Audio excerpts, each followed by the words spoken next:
اور کون سے MNA نے اور MP نے کتنا زور لگایا. تو یہ اکاؤنٹیبلٹی پہلی مرتبہ ہو رہی ہے کامیاب جلسے کے باوجود. احمد چٹھا صاحب کا گھر توڑ دیا, میں نے آپ کو بتایا. شوکت بسرا صاحب کا سٹیٹمنٹ دیکھ لیں, وہ یہ کہہ رہے ہیں کہ میں اللہ کو گواہ بنا کر کہتا ہوں, حلف لے کر کہہ رہے ہیں.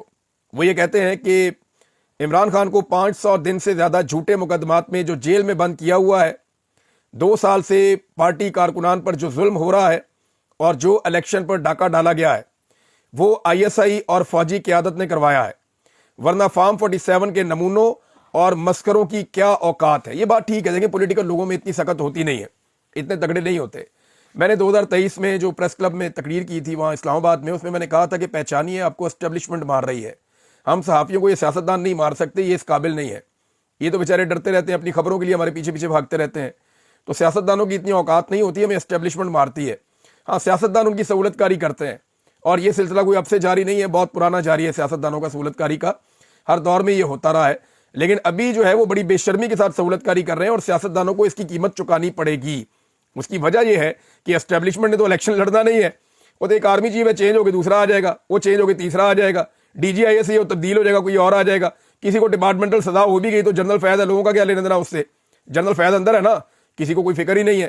تو معاملہ یہ ہے ان کے ساتھ اچھا ہو برا ہو اس سے کوئی لینا دینا نہیں ہوتا قوم کا. قوم کے پاس جانا پڑتا ہے بیچاروں کو, سیاستدانوں کو. تو یہ سیاستدانوں کے منہ پہ جو کالک ملی جا رہی ہے نا, ان کو اس کی قیمت چکانی پڑے گی. لیکن جس دن اسٹیبلشمنٹ نے قیمت چکائی اس دن پاکستان کا بڑا بھلا ہو جائے گا. پولیس والوں نے نہ صرف گرفتاریاں کی ہیں بلکہ جو لوگ ہیں ان کے اوپر ٹارچر بھی کیا ہے. ایسی کچھ تصاویر ہیں وہ حماد اظہر صاحب نے بھی شیئر کی ہیں. انہوں نے دکھایا بتایا کہ کیسے پولیس ٹارچر کر رہی ہے کارکنوں کے اوپر, لیڈروں کے اوپر تشدد کیا. جو MNA کے کینڈیڈیٹ تھے, جو ایکچولی الیکشن جیتے تھے فارم 45 کے مطابق, ان لوگوں پہ بھی ٹارچر کیا گیا ہے. آپ حماد اظہر کے اگر ٹویٹر پہ جائیں تو انہوں نے بہت ساری انفارمیشن شیئر کی ہے. اور پنجاب میں جتنا ظلم اور بربریت ہو رہی ہے کل رات سے لے کے اب تک, یہ 2 وجوہات بتائی جا رہی ہیں. ایک تو لوگ نکل کیسے آئے پنجاب میں, پوری کوشش کی گئی, اور پولیس کو بار بار اتنا سکرو کیا گیا کہ پولیس اب بدلہ لے رہی ہے. ایک تو مریم نواز کی وجہ سے یہ ہو رہا ہے, دوسرا جو عمران خان صاحب آرمی چیف کو خطوط لکھ رہے ہیں اس کی وجہ سے ایک بڑی فرسٹریشن بڑھ گئی ہے اور پریشانی میں اضافہ ہوتا چلا جا رہا ہے. لیکن یہ فستائیت ان کے گلے پڑے گی, وہ کیسے, وہ میں آپ کو آگے چل کے بتاتا ہوں. وزیر آباد میں ناظرین ایک پورا گاؤں ہے, اس کا پورا ایک محلہ اس کے اوپر اٹیک ہو گیا, اور آپ حیران ہو جائیں گے جو انہوں نے وہاں پہ حرکتیں کی ہیں. یعنی یہ کوٹ جان بخش کا ایک علاقہ ہے, وہاں تحریک انصاف کی ریلی کے باعث پورا محلہ زیر تاب آ گیا. یہ میں آپ کو وزیر آباد کا بتا رہا ہوں. پھر حافظ آباد میں بھی ایسے ہی ہوا, پورا ایک گاؤں ہے اس کے اوپر اٹیک کر دیا, لوگوں کے گھر توڑ دیے, بہت سارے لوگوں کو اغوا کر لیا, اٹھا لیا, گرفتار کر کے لے گئے. تو انہیں کوئی سمجھ نہیں آ رہی کہ انہوں نے کرنا کیا ہے. پورے گاؤں پہ, پورے محلے پہ اٹیک کر رہی ہے پولیس جا کر, اور نہ صرف وہ اٹیک کر رہے ہیں بلکہ وہاں سے لوگوں کو اٹھا کر لے کر جا رہے ہیں, ان کی چیزیں توڑ رہے ہیں, غریبوں کے گھروں میں داخل ہو کے ان کے دروازے, ان کی کھڑکیاں, ان کے گھر کا سامان توڑ رہے ہیں. یہ پولیس ہے یا کوئی کسی اور ملک نے حملہ کر دیا پاکستان کے اوپر یا پاکستان کے شہریوں کے اوپر؟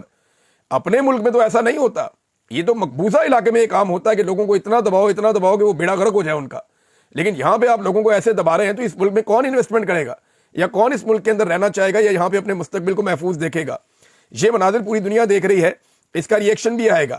بہرحال یہاں پہ جو کچھ ہوا اس میں ایک خاتون جو ہیں ان کا انتقال بھی ہو گیا.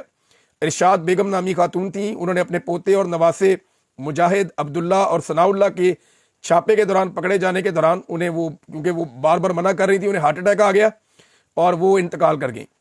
تو ارشاد بیگم نامی خاتون کا انتقال بھی ہو گیا. وہاں پہ اہل علاقہ بیچارے بڑے سراپا احتجاج ہیں, لیکن 2 درجن سے زیادہ لوگوں کو حراست میں لیا گیا ہے, اور جو لوگوں نے اپنی مدد آپ کے تحت ایک ایمبولینس رکھی ہوئی تھی اس کو بھی توڑ دیا گیا. اب ایمبولینس کا کیا قصور ہے بیچاری کا؟ ایمبولینس تو جنگ کے دوران بھی آپ ایمبولینس پہ اٹیک نہیں کرتے, اسپتال پہ اٹیک نہیں کرتے. پاکستان کی ملٹری اسٹیبلشمنٹ کو ہوش کے ناخن لینے چاہیے. یہ کیا کر رہے ہیں پاکستان میں آپ؟ تو میں واپس چاہتا ہوں کہ یہ ظلم اور بربریت تو جاری ہے, اور اس کا جواب آج نہیں تو کل کسی نہ کسی کو دینا پڑے گا. یہ NA-77 سے جو MNA ہیں طارق محمود صاحب, ان کا بھی سٹیٹمنٹ ہے, وہ میں آپ کے سامنے رکھ دیتا ہوں ان کا سٹیٹمنٹ کہ وہ کیا کہہ رہے ہیں, کیونکہ ان کے ساتھ بھی بڑی زیادتی ہوئی ہے, ان کے اوپر بھی اٹیک ہوا ہے. طارق محمود صاحب کہہ رہے ہیں جی میرے گھر کو ایک دفعہ پھر پنجاب پولیس نے توڑا اور لوٹ مار کی ہے, میرے گھر پر پولیس نے قبضہ کر لیا ہے, پولیس دروازے کاٹ کر گھر میں داخل ہوئی ہے اور سامان لوٹ کر لے گئے ہیں. یہ میاں طارق محمود ہیں, ممبر قومی اسمبلی NA-77 سے. تو جتنے باقی MNA ہیں ان کے لیے ڈوب مرنے کا مقام ہے کہ کانسٹیبل آتے ہیں, دروازے توڑتے ہیں, ممبر قومی اسمبلی کے گھر میں گھستے ہیں اور جو مرضی کرتے ہیں, اور اسپیکر قومی اسمبلی یا ڈپٹی اسپیکر قومی اسمبلی یا جتنے بھی وہاں پہ MNAs ہیں وہ سارے کچھ بھی نہیں کر سکتے. انہیں صرف تنخواہیں اور مراعات چاہیے, اور انہوں نے ان کے ہاتھوں میں پالش کا برش پکڑایا ہوا ہے اور یہ سارے کے سارے پالش پہ لگے ہوئے ہیں. یعنی آج اس اپوزیشن کو مار پڑ رہی ہے, کل ان کو بھی مار پڑے گی. یہ کوئی وقت ایک جیسا ہمیشہ رہنا نہیں ہے. ہم کل بھی میڈیا والے آواز اٹھا رہے ہوں گے جب دوسری طرف کو مار پڑے گی, لیکن سوچنا یہ ہے کہ جو لوگ آج انجوائے کر رہے ہیں دوسروں کو مار پڑتے ہوئے دیکھ کر, کیا ان کو جب مار پڑے گی تو کیا سب کو آواز اٹھانی چاہیے؟ یہ بھی ایک بڑا اہم سوال ہے. لیکن انہوں نے زیادتی اور ظلم کی کسر کوئی نہیں چھوڑی. اچھا جی, عمران خان صاحب کے خط کو لے کر جو بے چینی ہے وہ اس لیے ہے کہ سارا کا سارا فوکس جو ہے اور الزام جو ہے وہ ملٹری اسٹیبلشمنٹ کی طرف آ رہا ہے. خاص طور پہ عاصم منیر صاحب جو chief of the army staff ہیں, ان کے اوپر یہ الزام چلا جاتا ہے کہ عمران خان صاحب خط کے اندر ان کی طرف انگلیاں اٹھاتے ہیں کہ جی آپ کا ادارہ, آپ کی ایجنسیاں, آپ کے لوگ, آپ کا کرنل, تو آپ لوگ یہ کر رہے ہیں.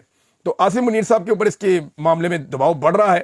اور اگر آپ دیکھیں تو یہ جو کچھ بھی پاکستان میں ہوا, اس کا الٹیمیٹ بینیفیشری کون ہے؟ دو طرح کے لوگ ہیں نا. ایک تو یہ روایتی سیاسی خاندان ہے جس میں آپ لے لیں نواز شریف کو, شہباز شریف کو, مریم نواز کو یا بلاول زرداری کو. ایک جناب وہ بن گیا صوبائی میں حکومت لے لی, ایک نے ایک صوبے میں لے لی, ایک نے دوسرے صوبے میں حکومت لے لی, ایک نے بلوچستان میں بھی حکومت لے لی, ایک صدر بن گیا, ایک وزیر اعظم بن گیا, ایک وزیر اعلیٰ بن گئی. تو یہ اس کے بینیفیشری ہیں. اور ساتھ میں نہ صرف انہوں نے حکومتیں لی ہیں بلکہ حکومتیں لینے کے علاوہ انہوں نے جو ہے وہ اپنے کیسز بھی ختم کروائے ہیں. انہوں نے NRO2 کے مدد سے اپنی جان بھی بچائی ہے. اور ایک بینیفیشری اس میں اگر دیکھیں تو اسٹیبلشمنٹ میں عاصم منیر صاحب ہیں, کیونکہ یہ جو 26ویں آئینی ترمیم ہوئی اس کے نتیجے میں انہیں ایک قانون کے بعد ایک ایکسٹینشن مل گئی ہے. یعنی ان کی مدت ملازمت 3 سال کی بجائے 5 سال ہو گئی ہے. تو وہ اب 2029-27 تک موجودہ قانون کے مطابق وہ آرمی چیف رہ سکتے ہیں اگر یہ نظام ایسے ہی چلتا رہا اور کوئی تبدیلی نہ آئی تو یہ وہ بھی اس کے بینیفیشری ہیں. تو ساری انگلیاں جو ہیں وہ ان کی طرف اٹھ جاتی ہیں عمران خان صاحب کے خط لکھنے کے بعد. اب عمران خان صاحب کے خط سے جو ہے وہ پرابلم پیش آ رہی ہے اور اس کو اب روکنا کیسے ہے یہ کوشش کی جا رہی ہے. دباؤ بھی بڑھایا جا رہا ہے اور کچھ اطلاعات کے مطابق عمران خان صاحب کو دوبارہ سے انگیج کرنے کا بھی فیصلہ ہوا ہے. اچھا, انگیجمنٹ کے فیصلے کے پیچھے ایک بہت بڑا فیکٹر ہے. جنید سلیم صاحب سینئر صحافی ہیں, انہوں نے بھی اس کے اوپر اس نقطے پہ روشنی ڈالی ہے. میں پہلے آپ کو بتاتا بھی رہا ہوں کہ اوورسیز جو امریکنز ہیں وہ اس میں کوشش کر رہے ہیں اور وہ بائنڈنگ ریزولوشن ہے. جس چیز سے اس وقت پاکستان کی گورنمنٹ سب سے زیادہ ڈری ہوئی ہے نا, وہ امریکہ میں آنے والی بائنڈنگ ریزولوشن ہے. اگر یہ بائنڈنگ ریزولوشن آ جاتی ہے تو پھر امریکہ میں کارروائی شروع ہو جائے گی ان لوگوں کے خلاف جن لوگوں نے پاکستان میں ظلم, بربریت اور فسطائیت کا بازار گرم کیا ہوا ہے اور انسانی حقوق کی خلاف ورزیاں کی ہوئی ہیں. میں چند لوگوں کے بارے میں آپ کو بتا دیتا ہوں کہ جو اوورسیز پاکستانی ہیں انہوں نے جو بندے شارٹ لسٹ کیے ہوئے ہیں ان کے مطابق جو لوگ ذمہ دار ہیں پاکستان میں رجیم چینج آپریشن سے لے کر اب تک ظلم اور بربریت کے لیے, وہ کون لوگ ہیں؟ سابق army chief general Qamar Javed Bajwa کے بارے میں وہ کہتے ہیں. دوسرا وہ جنرل عاصم منیر صاحب موجودہ آرمی چیف ہیں, ان کے بارے میں کہتے ہیں. ایک وہ جنرل ندیم انجم, ان کے بارے میں کہتے ہیں. موجودہ DGISI, ان کے بارے میں کہتے ہیں. پھر ایک نام انہوں نے رکھا ہوا ہے جنرل فیصل نصیر صاحب کا, DGC ان کا نام رکھا ہوا ہے. کچھ جو ہیں وہ سیکٹر کمانڈرز ہیں, ایک اسلام آباد کے, کوئی لاہور کے, یہ لوگ شامل ہیں. IGs ہیں 2, اس میں اسلام آباد کا بھی, پنجاب کا بھی. اس کے علاوہ محسن نقوی ہے, شہباز شریف ہے, ان کے نام دیے ہوئے ہیں. اس میں ایک نام انہوں نے شامل کیا ہوا ہے ان کا بھی, قاضی فائد عیسیٰ کا بھی, اور کچھ دیگر بیوروکریٹس کے نام بھی ہیں. تو اگر آپ پلس مائنس کریں تو یہ تقریباً جو میرے پاس اطلاع یہ کوئی 22 بندے ہیں جن کے بارے میں وہ چاہتے ہیں اوورسیز پاکستانی کے ان کے اوپر پابندیاں لگ جائیں اور یہ مغربی ممالک میں نہ ٹریول کر سکیں, نہ یہ وہاں پہ آ کے رہ سکیں, اور ان کے جو ایسٹس ہیں وہاں پہ وہ سارے کے سارے فریز ہو جائیں اور ان لوگوں کے لیے دنیا کے وہ راستے بند ہو جائیں اور ان کے خلاف کارروائی کی جائے. تو یہ جناب 22 لوگوں کو شارٹ لسٹ کیا ہوا ہے ان لوگوں نے اور یہ معاملہ وہاں پہ چل رہا ہے. تو بائنڈنگ ریزولوشن سے ڈری ہوئی ہے پاکستان کی اسٹیبلشمنٹ اور یہ 22 لوگ خاص طور پہ. تو اب عمران خان صاحب کو انگیج کرنے کا مبینہ طور پہ فیصلہ ہوا ہے, کنفرم نہیں ہے, لیکن یہ ہے کہ ہو سکتا ہے کہ آنے والے دنوں میں عمران خان صاحب کو انگیج کیا جائے. اب دیکھیں نا, ایک ہی چیز کے اوپر دفعہ 144 لگی تو سب کے لیے لگے گی نا. یہ تو نہیں ہو سکتا کہ جو ہے وہ زید کے لیے دفعہ 144 ہے اور بکر کے لیے دفعہ 144 نہیں ہے. یہ نہیں ہو سکتا. یہ نہیں ہو سکتا کہ ادھر لگی ہوئی اور ادھر نہیں لگی ہوئی. بھی پنجاب میں جب لگ گئی تو سب کے لیے لگ گئی.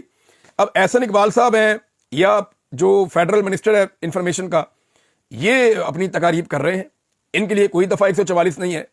لیکن دوسری جانب پاکستان تحریک انصاف کے لوگ جنہوں نے پرامن احتجاج کیا ہے ان کے لیے دفعہ 144 بھی ہے, ان کے اوپر اٹیک بھی کیا جا رہا ہے. اگر آپ پیکا قانون کی بات کریں تو میں ایک چیز آپ کے سامنے رکھتا ہوں پیکا قانون کے حوالے سے.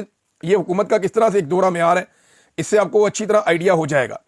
یہ میرے پاس ایک سٹیٹمنٹ ہے اور یہ سٹیٹمنٹ لال ٹوپی والے نے دیا ہے. ذرا یہ آپ لال ٹوپی والے کا سٹیٹمنٹ دیکھیں. مجھے تو بہت غصہ آیا سٹیٹمنٹ پڑھنے کے بعد کہ کوئی اس لیول تک بھی بندہ گر سکتا ہے. تم باولے کتے ہو چکے ہو, تمہیں شیطان نے پاگل کر دیا ہے, جو پاک فوج کے خلاف ہے وہ مرتد ہے, وہ کافر ہے, وہ مشرک ہے. مشرک پتہ کسے کہتے ہیں؟ جو شرک کرتا ہے, جو اللہ کے سوا کسی اور میں مانتا ہے. یعنی پاکستان کی فوج کے خلاف جو بندہ ہے وہ مشرک ہو گیا. یہ کون سی ڈیفینیشن دی ہے اس بے شرم آدمی نے؟ وہ بھائی مشرک جو ہے اس کا آپ قرآن پاک جا کے پڑھ لیں, احادیث نبوی میں جا کے آپ پوچھ لیں کہ مشرکین کون ہوتے ہیں. مشرک کون ہوتا ہے؟ جو شرک کرتا ہے, اور جو شرک کرتا ہے وہ یہ ہے کہ وہ اللہ کا شریک ٹھہراتا ہے کسی اور کو. پاک فوج کو آپ خدا نہ خواستہ اللہ کے برابر لے کر جا رہے ہیں. کیا کر رہے ہیں آپ؟ لال ٹوپی والی سرکار, ہوش کے ناخن لیں. آپ غلامی ضرور کریں, آپ چاپلوسی ضرور کریں, آپ جوتے ضرور پالش کریں, جوتوں کو اپنی زبان سے ضرور چاٹیں, لیکن آپ ہمارے مذہبی اصطلاحات کا غلط استعمال نہ کریں. جو مشرک ہوتا ہے, جو شرک کرتا ہے, وہ اللہ کے اندر کسی دوسرے کو شریک ٹھہراتا ہے. یہ نہیں ہو سکتا کہ ایک فوج ہے اور آپ کہہ رہے ہیں جی اس فوج کے اوپر جو تنقید کرے گا وہ بھی مشرک ہو گیا. بھئی کیوں مشرک ہو گیا؟ فوج کے اندر اچھے فیصلے بھی ہو سکتے ہیں, غلط فیصلے بھی ہو سکتے ہیں. جب اس فوج نے دشمن کے دانت کھٹے کیے, ہم اس کے ساتھ کھڑے ہوئے, ہم نے اس کی تعریف کی. جب انہوں نے بارڈر پہ قربانیاں دی ہیں, ہم ان کے ساتھ کھڑے ہوئے, ہم نے ان کی تعریف کی. لیکن جب یہ سیاست کے اندر گھسیں گے, جب یہ وہ کام کریں گے جو ان کے کرنے کا نہیں ہے, تو پھر ان کے اوپر تنقید بھی ہوگی. انسان ہی وہاں پہ رہتے ہیں. یہ کیسے ہو سکتا ہے کہ تنقید کرو تو مشرک ہو گیا؟ یہ فتوے بازی ان کو بند کرنی چاہیے. اور نہ صرف اس پاگل آدمی نے فتوے دیے, بلکہ اس کے بعد کی حرکت چیک کریں. اس نے کہا جی بارم بلوچ اور منظور پشتین کا ساتھ دینے والوں کو بھی انہوں نے مشرک قرار دے دیا. اندازہ کریں آپ, وہ بھی مشرک ہو گئے. یار وہ بیچارے نماز بھی پڑھتے ہیں, وہ روزہ بھی رکھتے ہیں, وہ اللہ کا نام بھی لیتے ہیں. ہو سکتا ہے کہ اللہ کے نزدیک وہ آپ سے بہتر مسلمان ہو, تو آپ ان کو مشرک قرار دے دیں گے ایسے ہی اٹھ کے, صرف اور صرف تلوے چاٹنے کے لیے, بوٹ پالش کرنے کے لیے. دس از ناٹ ایکسیپٹیبل. یہ نہ کسی اخلاقی نقطہ نظر سے, نہ مذہبی نقطہ نظر سے یہ ایکسیپٹیبل نہیں ہے. وہ کہہ رہے ہیں جی ہاتھ اور پاؤں کاٹ دیے جائیں ان لوگوں کے, گردنیں کاٹ دی جائیں ان لوگوں کے, تلواریں نکالنے کی باتیں کر رہا ہے. سب سے پہلے پاکستان میں پیکا آرڈیننس کے تحت اگر کسی بندے پہ مقدمہ ہونا چاہیے نا, اس لال ٹوپی والے پہ مقدمہ کر کے اس کو جیل میں ڈال کے اس کو 10 سال اس کو اندر رکھیں. یہ فتنہ اس کو باہر نہیں نکالنا چاہیے. یہ کہہ رہا ہے لوگوں کو, یہ پہلے بھی کہتا تھا چوکوں میں ٹانگ دو سب کو. یہ ایک دور تھا جب پاک فوج کو پسند نہیں آتے تھے زرداری اور نواز شریف, تو یہ کہتا تھا ان کو چوکوں میں لٹکاؤ, ان کو کھمبوں کے ساتھ لٹکاؤ, ان کو سزائیں دو, 10,000 بندے کی گردن لمبی کر دو, ان کو لٹکا دو, ان کو مار دو. آج کل فوج کو عمران خان پسند نہیں ہے تو یہ کہتا ہے وہ مشرک ہو گیا. یہ پورے اسلام کا نفاذ کر دیتا ہے اس کے خلاف جو فوج کے خلاف ہو جائے, یا فوج جس کے خلاف ہو جائے. یعنی یہ کس طرح ہو سکتا ہے؟ یعنی یہ مذہب کا پورا کارڈ لے کے چڑھ جاتا ہے اس کے اوپر. یہ زیادتی ہے, یہ ظلم ہے. یہ وظیفہ خور آدمی جو ہے یہ انسانی جانوں کے ساتھ کھیل رہا ہے, اور اس سلسلے کو ریاست پاکستان کو روکنا چاہیے, اس ظلم کو بند کرنا چاہیے. یہ غلط ہے. ایک اور خط ہے ناظرین, اور یہ خط لکھا ہے علی ظفر صاحب نے, اور انہوں نے بھی کہا چیف جسٹس کو کہ جوڈیشل کمیشن کا اجلاس جو ہے اس کو ملتوی کر دیا جائے. یہ اجلاس نہیں ہونا چاہیے, اور کیونکہ ججز کی جو سینیورٹی کا معاملہ ہے پہلے اس کو طے کیا جائے, پھر 26ویں آئینی ترمیم کا معاملہ سپریم کورٹ آف پاکستان میں ہے, تو پہلے یہ معاملہ طے کیے جائیں, پھر جوڈیشل کمیشن کا اجلاس بلایا جائے. جو اجلاس ہی متنازع ہے, متنازع آئینی ترمیم کے نتیجے میں ہے, تو وہ درست فیصلے کیا کرے گا؟ اس بیچ میں IMF کا ایک مشن پاکستان میں موجود ہے. ناظرین پریشر بہت بڑھ رہا ہے, اور یہ جو پریشر بڑھ رہا ہے میں آپ کو بتا دیتا ہوں یہ کس کس جگہ سے بڑھ رہا ہے اور کیسے بڑھ رہا ہے. ایک تو ڈونلڈ ٹرمپ نے پاکستان کی $841 ملین کی امداد روک دی ہے. یہ لگ بھگ $1 ارب کے قریب رقم بنتی ہے. تو ڈونلڈ ٹرمپ نے پاکستان کی یہ امداد روک دی ہے. GSP+ اسٹیٹس جو آپ کا 2027 تک چلنا تھا وہ ریویو میں ڈال دیا ہے یورپی یونین نے, اور 2025 کے مڈ میں وہ دوبارہ ریویو ہوگا. اور اس کے علاوہ جو آپ کا بیرونی دباؤ ہے وہ لگاتار بڑھتا چلا جا رہا ہے. بائنڈنگ ریزولوشن بھی آ رہی ہے. اور IMF کمیشن جو پاکستان میں موجود ہے وہ پہلی مرتبہ عدلیہ کے معاملات, لا اینڈ آرڈر کے معاملات, انسانی حقوق کے معاملات اور یہ چیزیں بھی دیکھ رہا ہے. اس سے پہلے انہوں نے کبھی نہیں دیکھی. تو اب یہ بڑی مشکلات میں پھنس گئی ہے پاکستان کی حکومت. انہیں عمران خان کو انگیج کرنا پڑے گا, پاکستان کے حالات بہتر کرنے پڑیں گے. اس طرح جو وہ کر رہے ہیں یہ زیادہ لمبا عرصہ چلے گی نہیں. یہ آج نہیں تو کل ساری چیزیں ریورس ہوں گی, اور انہیں ہونا چاہیے. ملک رول آف لا کے ساتھ چلتے ہیں. کوئی ذاتی خواہشات بند کمرے میں بیٹھ کے آپ فیصلہ کریں, ایسے ملک نہیں چلتے. اب 1 سال کی کارکردگی کی رپورٹ جناب پیش کی ہے موجودہ حکومت نے. یہ دنیا کا واحد وزیر اعظم ہے جو اشتہاروں میں کام کر رہا ہے.